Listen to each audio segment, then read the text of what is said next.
Bueno, vamos a dar inicio a este tercer encuentro. Pues lamentablemente en el curso ha habido muy baja participación y es preocupante, aun cuando todavía tenemos un plazo hasta alrededor del 11 de mayo, si mal no recuerdo. La idea es ir trabajando porque hay temas un poco más complejos. Anoche, pues hemos creado la siguiente agenda. Primero ver lo de la fase 3, que es lo que se está desarrollando en este momento, y también ver o trabajar un poquito en la actividad 1 de la fase 4, que es el componente práctico simulado. Entonces tenemos como primera parte, fase 3, los resultados de aprendizaje y las actividades. También observaremos los criterios de evaluación, los puntajes, la sustentación. Obviamente la entrega del trabajo es la sustentación.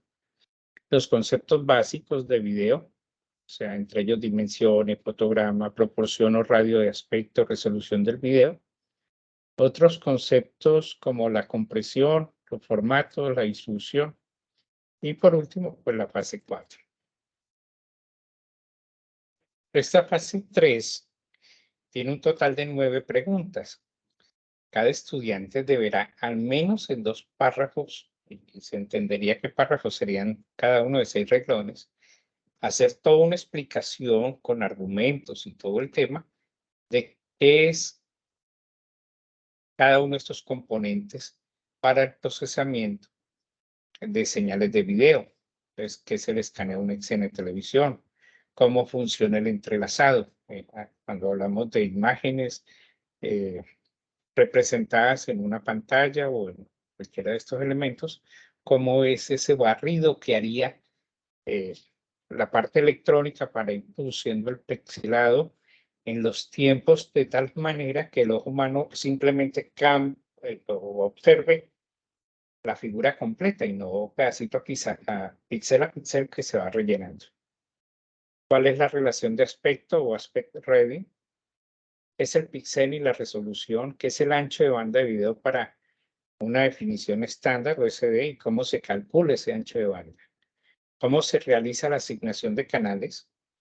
Este es una pregunta, a veces tiene muchos sentidos, pero aquí nos estamos refiriendo exactamente a cómo podemos transmitir varios canales de señales de video a través de un medio físico específico.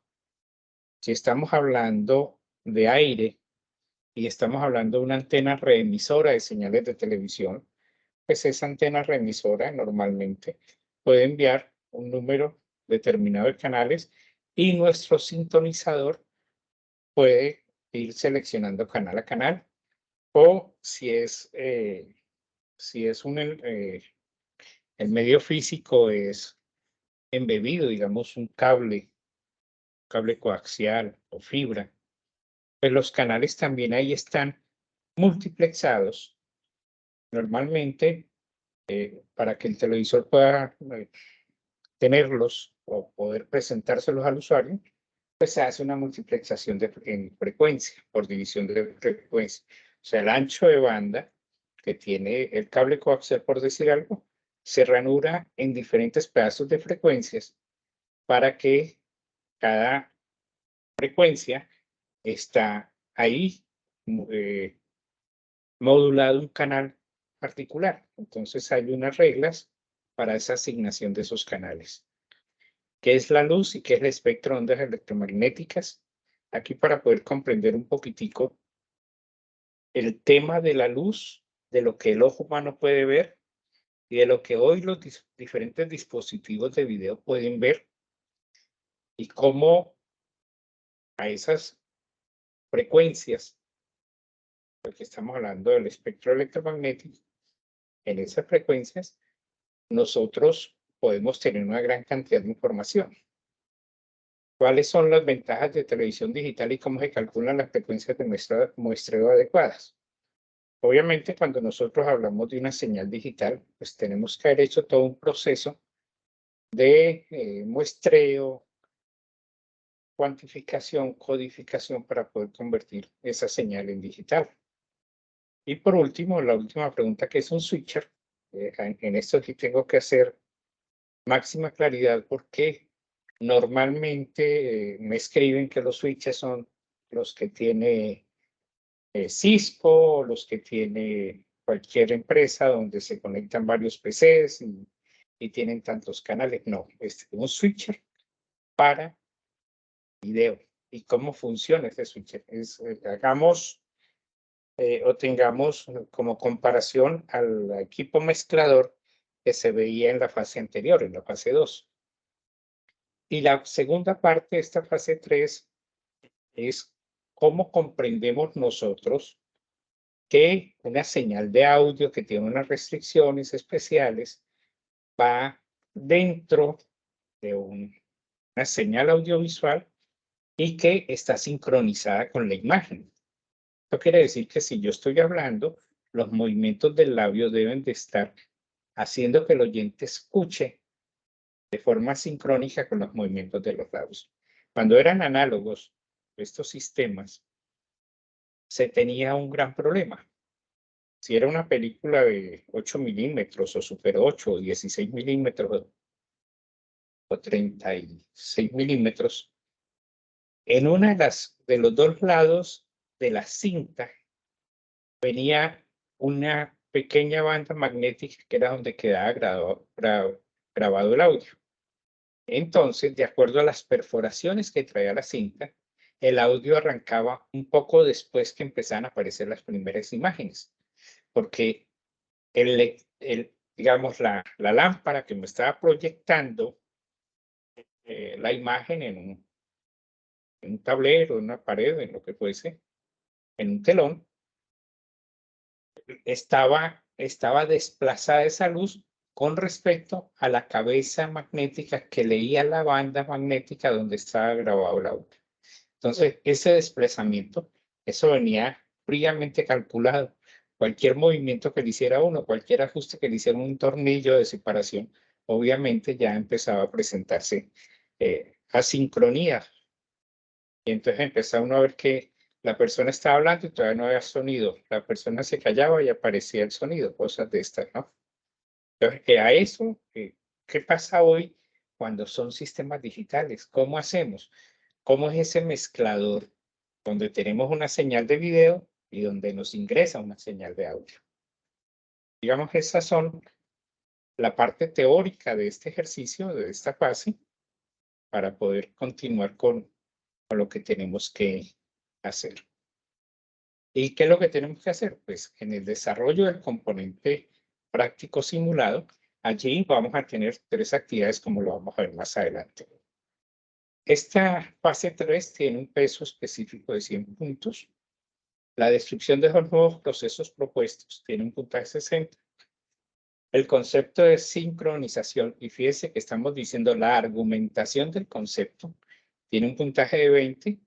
El tema de la presentación del documento, 10 puntos. Y la participación en el foro, 10 puntos. En este momento, pues 2 o 3 personas han participado en decir. Yo quiero resaltar algo. Es que con los nuevos lineamientos de las rúbricas de evaluación, ya los puntajes o la clasificación de la puntuación de cada uno de esos criterios ya no quedó a libre albedrío del docente, sino que se establecieron unos porcentajes para la calificación alta, está por encima del 85%. O sea, si yo tengo un criterio de evaluación con 60 puntos, si quiero sacar los 60 puntos, pues mi trabajo debe estar en calidad entre el 85 y el 100%. La calificación media entre el 60 y el 84%. O sea, se abre un espacio bastante grande para aquellos trabajos que aun cuando cumplen, no dan todo de sí, no se argumentan, no se presentan con claridad los conceptos, no se explican con claridad los procesos. Y la calificación baja, que es lo que nos debe preocupar un poco, pues la distribución de esta calificación va desde el 0% hasta el 59%. O sea, tenemos un rango muy grande en la calificación baja. Eso es cuando 0, pues cuando no hay ninguna presentación en uno de los criterios de evaluación, y ahí se repartirían cuando los productos son medianamente buenos o cumplen en una proporción sobre el 50% lo solicitado en el documento, en la guía. Entonces, esto sí era bueno resaltar. Ahora, conceptos básicos de todo esto. ¿Qué es video? Pues nosotros, el diccionario típico, el de la Real Academia Española, dice que es un sistema de grabación y reproducción de imágenes acompañadas o no de sonido, mediante cinta magnética u otros medios electrónicos. Hoy, pues, cualquier cantidad de medios electrónicos. DVDs, USBs. Bueno. Otra de las definiciones es como un conjunto de fotogramas que se reproducen a gran velocidad, provocando la sensación de movimiento de forma imperceptible a los humanos. Fíjese que ya el video sale de la fotografía para convertirse en un elemento con la tercera dimensión, o sea, con el tiempo. Tenemos la imagen plana y después tenemos el tiempo. Y la imagen plana que se nos presenta casi en 3D. Y hoy, pues existen sistemas de reproducción 3D. Algunos en los cuales tendremos que usar algunos aditamentos específicos, algunas gafas específicas.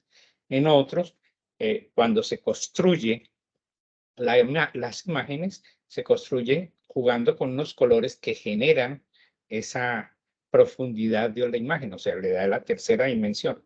Y la cuarta es que esa imagen esté en movimiento, por lo tanto, el tiempo se convierte en eso que traduce de que lo que estamos viendo es real, es movimientos reales y que el ser humano puede identificarlo claramente. Pero para eso aparecen varios elementos. Uno es el tamaño del video. Y ese tamaño de los videos hoy se expresan en píxeles. Entonces, en el formato AVI, que es uno de los formatos más tradicionales, puede tener cualquier ancho y cualquier alto, mientras que los estándares, como el del video CD, es de 352 por 288 y el DVD es 720 por 576. Ahora, como hablábamos que eran fotografías que se iban superponiendo a una velocidad, cuando lo dice la definición de la Real Academia, que se reproducían a velocidades alta o a gran velocidad, pues esas imágenes fijas que se conocen como fotogramas son las que, esa sumatoria de imágenes, yo puedo componer segundo a segundo el video. Hoy normalmente se graban entre 50 y 60 fotogramas por segundo, pero si yo pudiese grabar mucho más imágenes por segundo, podría llegar a todo el tema de, ay Dios mío, no de congelar la imagen, sino de hacer cámara lenta. Hay algunas reglas establecidas por los estándares internacionales que dicen, mire, si van a trabajar con dibujos animados son 15 fotogramas por segundo. Si van a trabajar con videos, 24 fotogramas por segundo. Pero estamos diciendo que hoy nuestros videos, los videos actuales, se están grabando entre 50 y 60 fotogramas. Entonces, para películas, 15 o 24 fotogramas. Entonces, hay unos elementos importantes en esa construcción que se conocen como fotogramas claves. Es donde se almacenan íntegros los archivos comprimidos y que sirven para reconstruir el resto de fotogramas intermedios en el proceso de descompresión. ¿Qué nos quiere decir eso? Como cuando yo genero un video sin ningún tratamiento, pues estoy generando una cantidad de información en bits por segundo. Entonces, lo que normalmente se hacen son procesos de compresión, no de comprensión, sino de compresión, o sea, comprimimos la información. Y para ellos necesitamos que por cada elemento haya un fotograma clave, digamos, una imagen completa, una única imagen, una fotografía completa. esa fotografía completa tiene todos los elementos que yo necesito que aparezcan o desaparezcan para generar la sensación de movimiento. Cuando yo hago la compresión, entonces lo que hago es mantener ese fotograma clave sin ninguna modificación y lo que haya ahí en adelante simplemente reproduzco lo que quiero modificar de ese fotograma y por eso podemos hacer compresiones de muy alto nivel para reducir un archivo de video del orden de los gigas, 1, 2, 3 gigas, al orden de los megabits, o megabytes, perdón.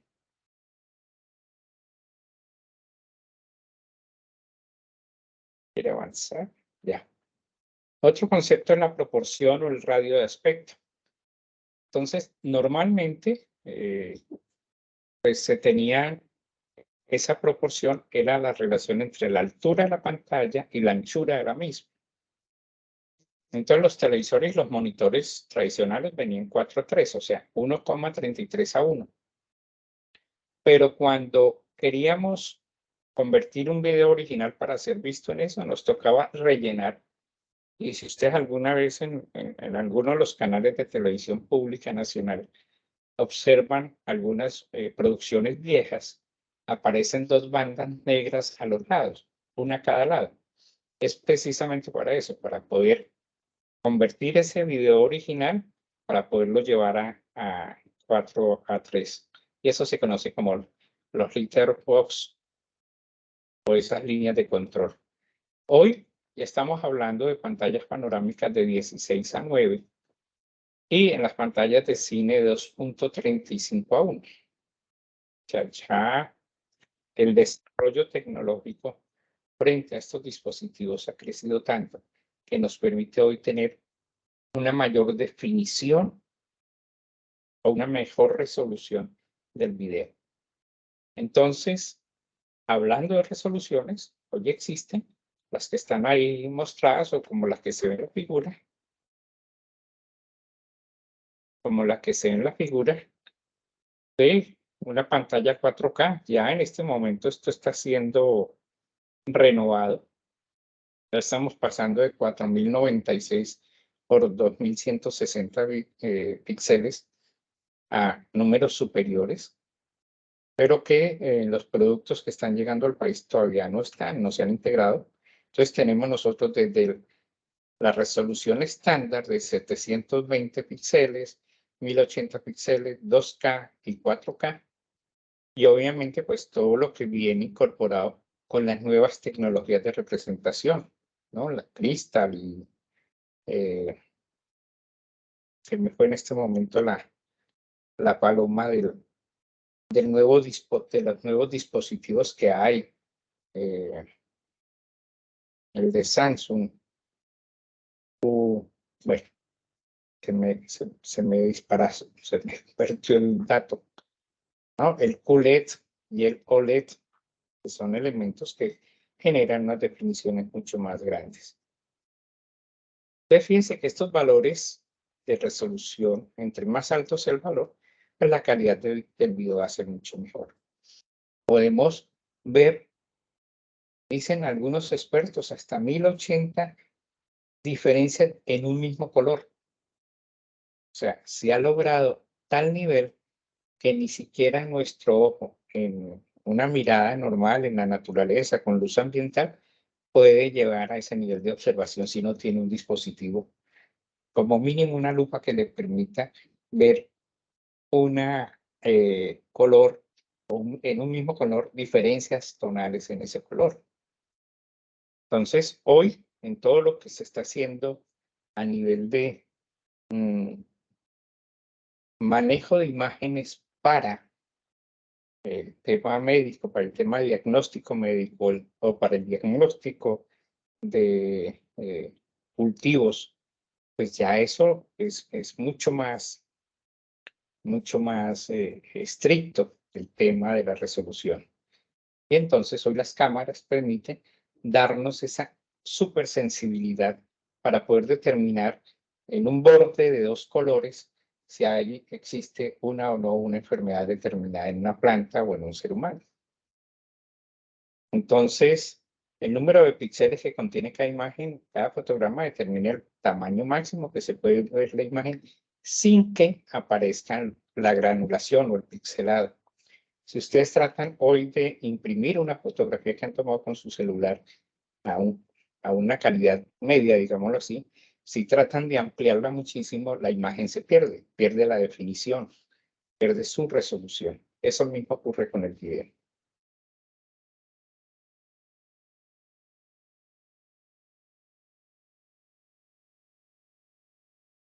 Entonces, hace un momento, ay, qué error, Dios mío, Pedro. Excúseme por el error que tiene el título de la diapositiva. Es compresión. Vamos a suspender un segundito y hacer compresión. Ah, sí, estaba bien. Compresión, estaba bien, qué pena. Fue una Ahí está bien la clara. compresión. Sí, sí, sí. A ver. Entonces, fíjense que estamos hablando de códec. Ya códec son algoritmos. En la medida que ha avanzado la inteligencia artificial, estos algoritmos están dando al traste con todas las grandes familias de códecs que se tienen, como el DivX, el XBit y el X264. Y hoy en día el barrido que haría o el comportamiento de una señal vista desde la inteligencia artificial, pues todo ese tema de clusterización y cosas de esas han hecho que estos códecs en algún momento van a quedar aislados del mundo, porque los nuevos modelos van a tener, o los nuevos algoritmos, perdón, van a tener una representación, por un lado, mucho más rápida, una compresión mucho más elevada y una transmisión de datos mucho más rápida.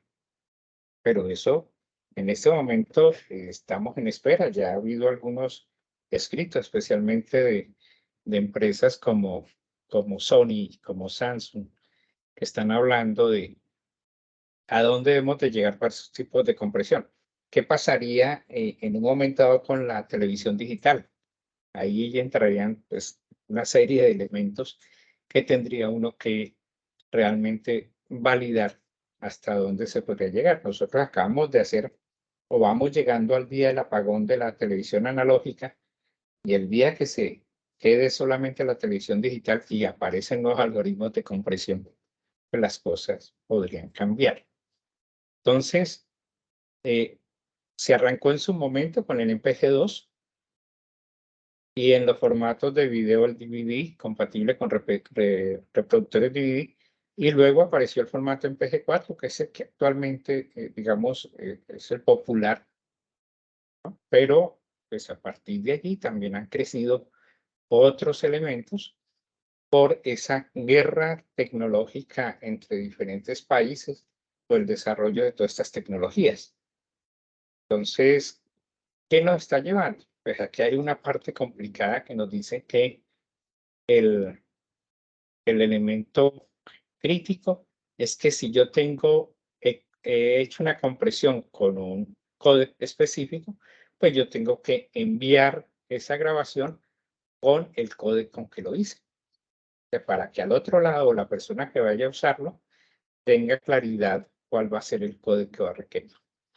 Y ha aparecido el VLC, que es un programa reproductor de video libre, y él ha logrado como trabajar o embeberse en los diferentes códecs que hay en el mundo. Entonces, este VideoLAM es el que nos está permitiendo de cierta manera tener pues esa facilidad como usuarios que no demandamos de uso de códec de gran factura o de códec que haya que pagar para poder tener servicios a ellos. Otro de los conceptos, pues la velocidad de transmisión, el bitrate o flujo de bit. Entonces ahí es todo el valor que define la cantidad de espacio físico en vídeos, que ocupa un segundo de duración del video. Entonces, en algún momento dieron la sensación los teóricos de todo este tema de video, de que era similar al consumo que se hacía en una llamada telefónica.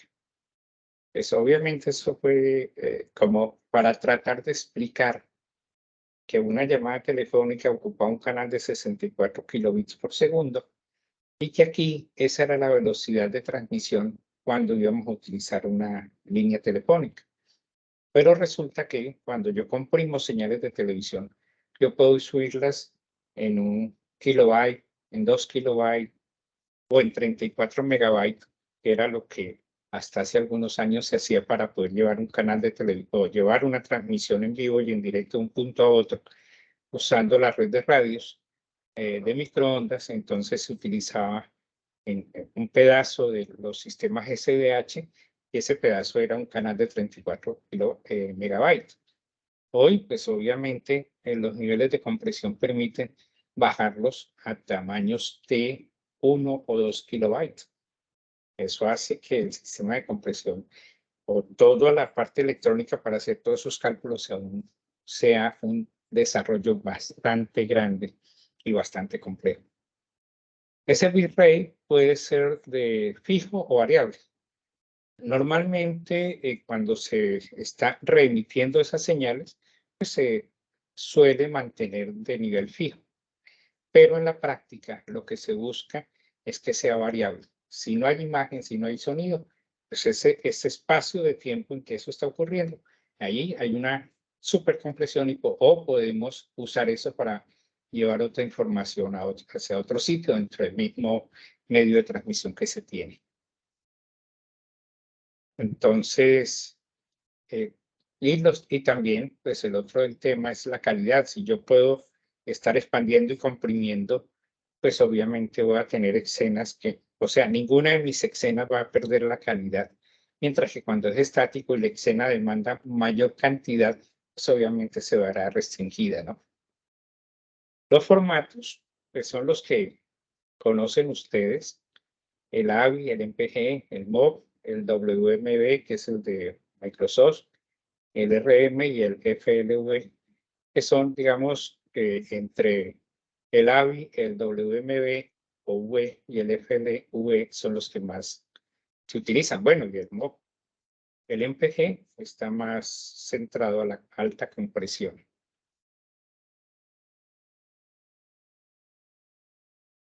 Entonces, hemos hablado de compresión y no hemos dicho al final qué era, o lo traté de explicar en la famosa fotograma base.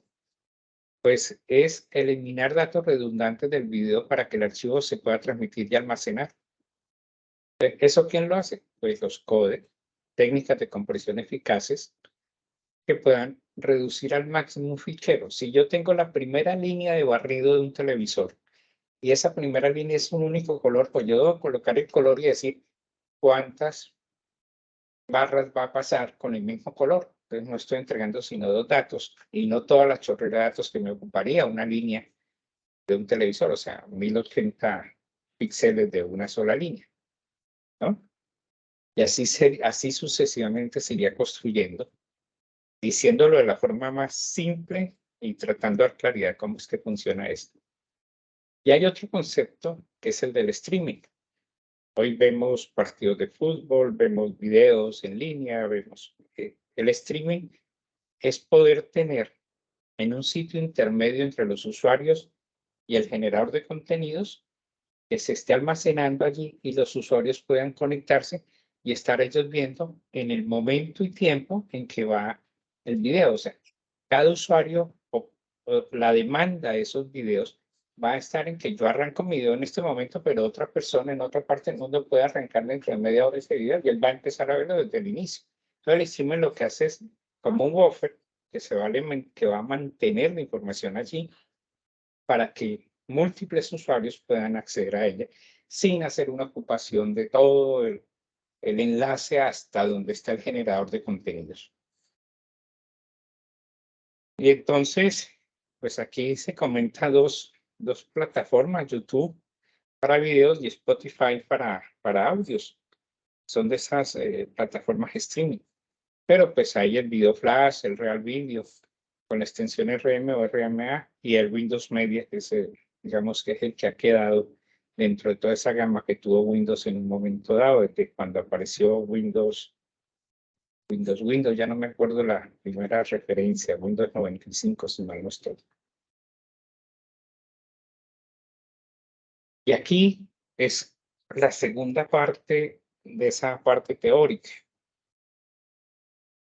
que es la banda sonora en un elemento audiovisual. Y algunos autores recomiendan tener en cuenta unos elementos en la banda sonora. Si es un diálogo, los niveles de la señal deben de estar entre -8 y -6 decibelios. Y debe estar sincronizado con lo visual. Y además no debe haber ruido de fondo ni estática, que a veces se producen, los micrófonos producen, las malas cercanías o elementos cercanos que generan algún ruido, desde un ventilador, desde un aire acondicionado, desde una pared que refleje de forma inadecuada el sonido, pues genera también todos estos elementos. Entonces, cuando el diálogo, lo que se busca es que ese diálogo tenga la máxima pureza. La música, normalmente su nivel es -12 dB, o sea, mucho más por debajo del diálogo, o sea, la voz humana. Y los efectos de sonido, pues son aquellos efectos que podemos colocar y que ustedes van a tener que colocar en la primera práctica de componente práctico. Esos efectos de sonido, digamos una reverberación o pues, cualquier elemento de estos para no, no adelantarme, pues allí deben de tener unos niveles entre -8 dB y los -12 dB. O sea, la voz va un poco más alta, unos niveles mucho más altos que los de la música y los efectos van a estar entre la voz y la música. Y aquí salen dos conceptos. Uno es mezclar, generar mezclas a nivel de audio, después esos audios con el video o con las imágenes para generar un video. Y entonces uno puede hacerlo a nivel individual para lograr esa narrativa y esa calidad del audio deseada. O sea, uno puede producirlo previamente y después sí mezclarlo con el video. Pero cuando uno habla de masterización, pues ahí ya empiezan a aparecer los algoritmos de compresión, los ecualizadores, para darle toques que apaguen o mitiguen aquellos sonidos que no son agradables, ¿no? Que terminan siendo casi ruido. Y entonces lo que se hace es que se utilizan esos elementos en las consolas, ya todos estos dispositivos para lograr esos elementos y que al final la mezcla sea primero consistente de cara a los estándares de los diferentes medios como radio, cine, televisión o servicios de streaming.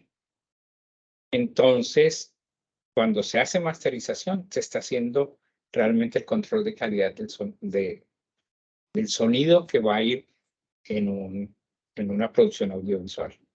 Entonces, ese es otro elemento para tener en cuenta en esa última pregunta. Ahora sí, el componente práctico.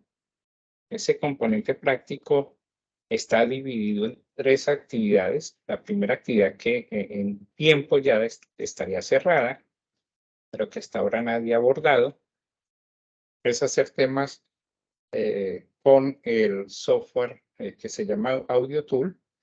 En la guía de la fase 4 está especificado cómo se debe ingresar, cómo se crea una cuenta, bueno, los elementos, y poder cumplir con 2 ejercicios. No se están pidiendo sino 2 sistemas por cada estudiante. La actividad 2 vamos a trabajar con video y vamos a utilizar un software que hay una versión free, que es el ManyCam, y él nos permite en la free hasta 2 cámaras. Entonces podemos tener nuestro celular, nuestro PC conectados de forma simultánea y podemos hacer una grabación o debemos hacer una grabación de una entrevista o de una presentación cambiando de planos. ¿Qué es cambiar de planos? Pues un pedazo de la grabación con la cámara del PC, otro pedazo de esa grabación con la cámara del celular y vamos intercambiando esos planos para construir ese minuto de video que se requiere. Y la última actividad me dirían ustedes que es una actividad de arquitectos, es realmente hacer uso o sea, lo que queremos es diseñar una sala de producción audiovisual y pues vamos a utilizar un software 3D que se llama SketchUp y podemos hacer uso de la versión para educación. Toda esta fase, el trabajo independiente. Entonces, aquí lo que requerimos en esta tercera fase es que ustedes tengan claros los conceptos de cada uno de los elementos que se están viendo allí, cuál es el cuarto de grabación, cuál el área de producción, el área de postproducción, el área de comunicaciones, el, el plató, ¿no? La distribución. Y esa distribución, sí, yo lo debo tener claro, que yo tengo que tener cables o elementos que me lleve micrófonos, que me lleve control de cámaras, que me lleve control de los robots de las cámaras, que me lleve control de iluminación. Entonces, esos elementos que están allí, los tengo que, desde esos criterios que hemos podido medio establecer a lo largo del curso, ustedes definir ese diagrama de planta de cómo estaría distribuido en una planta determinada cada uno de esos elementos y cómo terminarían ya elaborando, digamos, el edificio de la sala de grabación audiovisual. Entonces, fíjese que esas tres actividades pesan 150 puntos para que lo tengan en cuenta a la hora de poder pues, dedicarle un mayor tiempo a alguno de estos elementos. Entonces, ya es hora que cada quien vaya trabajando con los tres programas. La primera parte de AudioTool, hasta ahora no he tenido la primera consulta, porque a veces me empiezan a preguntar, y eso lo vamos a ver ahora mismo, me empiezan a preguntar cuáles son las 5 entradas, porque hay 10 sistemas que queremos tener. Cada estudiante elaborará 2. Cojamos como ejemplo el sistema 1, entonces va a tener 5 entradas. Esas 5 entradas yo voy a tener que conectarlas en un elemento de estos y después de eso, pues cumplir con esto. Y además me están pidiendo 2 salidas auxiliares más la salida del monitor estéreo. José, adelante, dime. Sí, qué pena, tutor. Lo que pasa es que, pues, digamos, unas pequeñas preguntas. Con relación a las preguntas del marco teórico, tengo un pequeño inconveniente que lo está resolviendo. Ya digo cuál es la pregunta. Con relación a la asignación de canales, esa es, perdón, mi ignorancia, es relacionado con la parte de audio y video, o sea, canales de frecuencia modulada o canales de televisión. Es una asignación general. Esa es la primera. Y también con relación al cálculo de frecuencia de muestreo adecuada. Pues yo encontré un documento con relación a unas normas, que es la norma 601T del sector de la Unión Internacional de Comunicaciones, la OIT. Entonces ahí encontré también como unos parámetros o una tabla de información. Entonces no sé si eso me sirva para también darlo como esquema de respuesta. Y la última es que yo con relación al software de Manicam, yo lo descargué, pero no lo pude operar bien. En cambio, con otro software que se llama IBCam, sí pude anclar mi dispositivo con otro celular y pude hacer algunas pruebas. Entonces, no sé si de pronto ese software me lo pueda permitir o toca solamente con Manicam. Gracias. Voy a empezar de la última en adelante. La última es que usted puede usar cualquier software. Si ese IDCAM te permite más de una cámara, no sirve. O sea, lo importante es que haya al menos 2 cámaras Ok, para sí. generar 1 minuto de video. ¿Listo? 2, para el tema de la muestreo de las señales, la norma que usted toca es la norma pertinente. Ahí está, creo. En este momento me sacas 44,000 y pico de hercios para hacer el muestreo. No recuerdo, pido disculpas por ello. Pero esa sí es la norma. Entonces es tener en cuenta eso. Es un párrafo muy corto, hablando de la norma, ¿cómo se hace el muestreo? Fíjense que cuando nosotros hablamos del muestreo de voz, nos dice que debe ser 2 veces la frecuencia más alta. Y a nivel de voz, pues se habla hoy en día, o siempre se ha dicho, que el ancho de banda de la voz humana va desde 300 a 3800 hercios. Entonces se toma como límite de la frecuencia más alta 4000 hercios o 4 kilohercios. Entonces, si yo voy a cumplir con lo que nos decía por allá en el curso de Sistema de Comunicaciones de Naisky y de Shannon, pues diría que 2 veces la frecuencia, para tomar el teorema de Shannon. Entonces, 2 veces la frecuencia serían 8000 hercios. Esa es mi frecuencia de muestreo para la voz,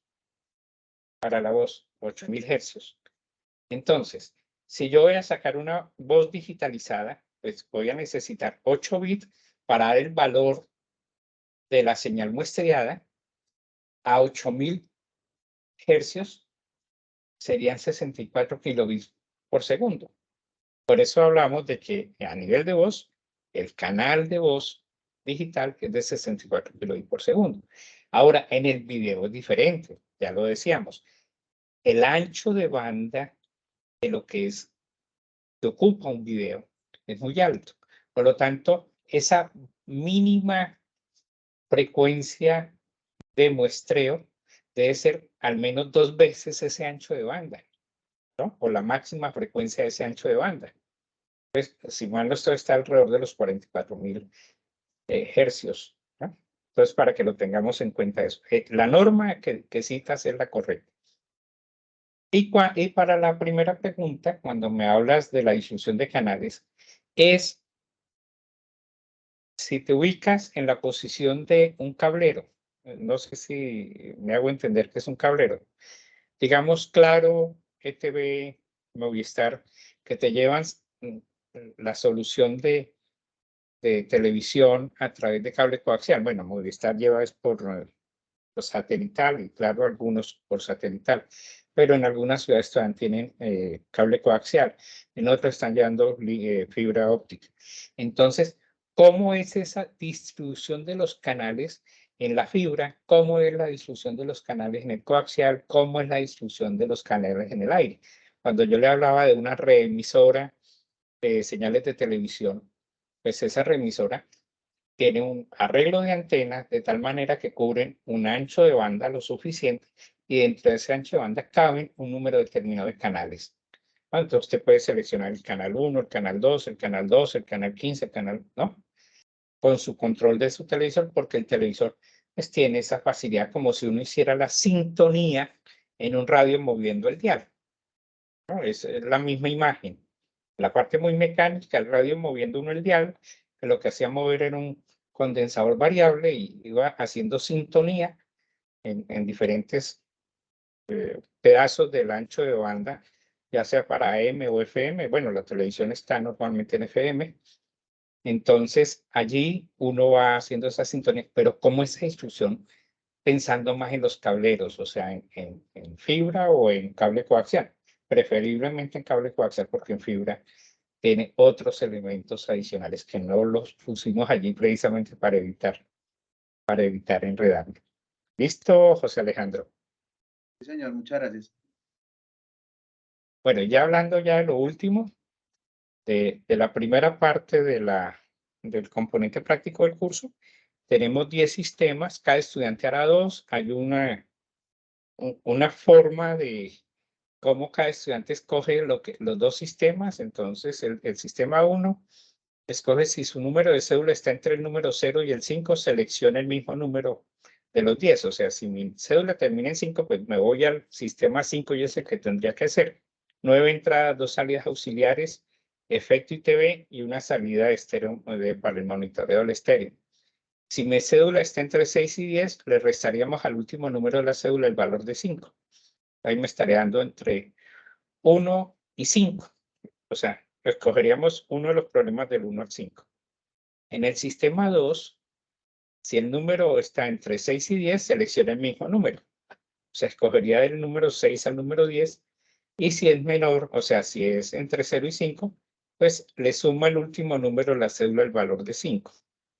¿No? Para que escoja en los números de arriba. Ahí de golpe hay un error. No sé si usted lo ve, José Alejandro. ¿Qué parte? No, no.